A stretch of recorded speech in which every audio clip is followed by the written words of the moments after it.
born in Missouri back in 1853 on the dusty cattle trail between LA and KC. Through the Mexicos they rode young Johnny and his dad. Horses, cows, and family were all they ever had. The Colorado overflowed in 1891 through the dry Coachella where no water'd ever run.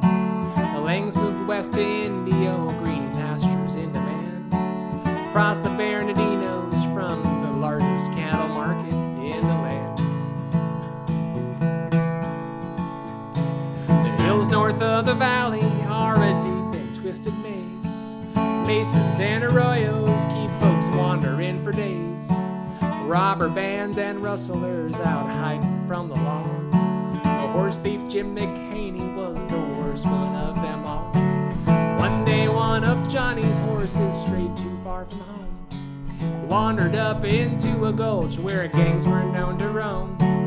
Johnny cracked the horse he lost and found old Jim instead. Jim said, "Johnny, you ain't got no horse. Keep looking and you'll surely end up dead." Johnny,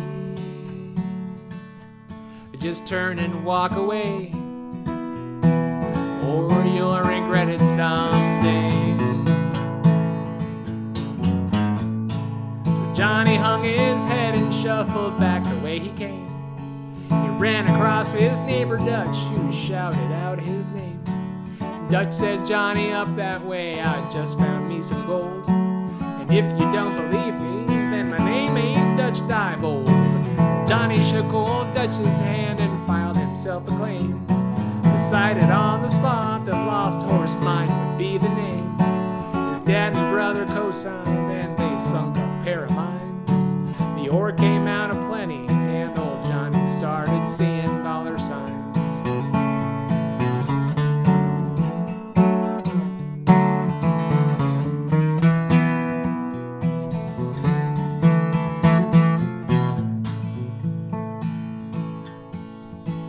Johnny drive the gold to Banning in a wagon with supplies.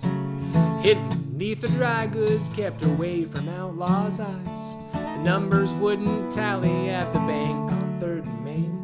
Less weight arrived than left the mine, and John could not explain. Johnny's dad and brother saw the writing on the wall. They went to sell their shares, and J.D. Ryan bought them all. Gangster from Montana, J.D. dealt with crooks before. He hired a cop to watch old Johnny and proved he'd been stealing all that ore. Johnny, don't steal that gold away, or you'll regret it someday.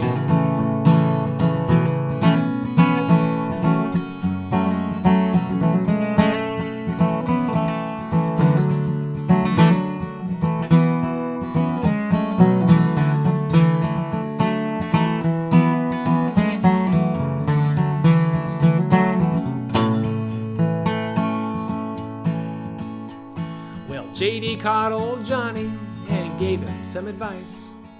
Sell your shares or go to jail, I ain't gonna tell you twice.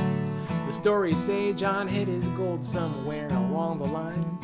He took 12 grand and bid a fond farewell to Lost Horse Mine.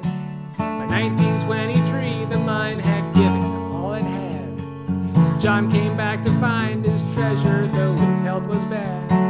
He lived out his remaining days alone in an old shed, until 1925 when William Keyes found his body cold and dead.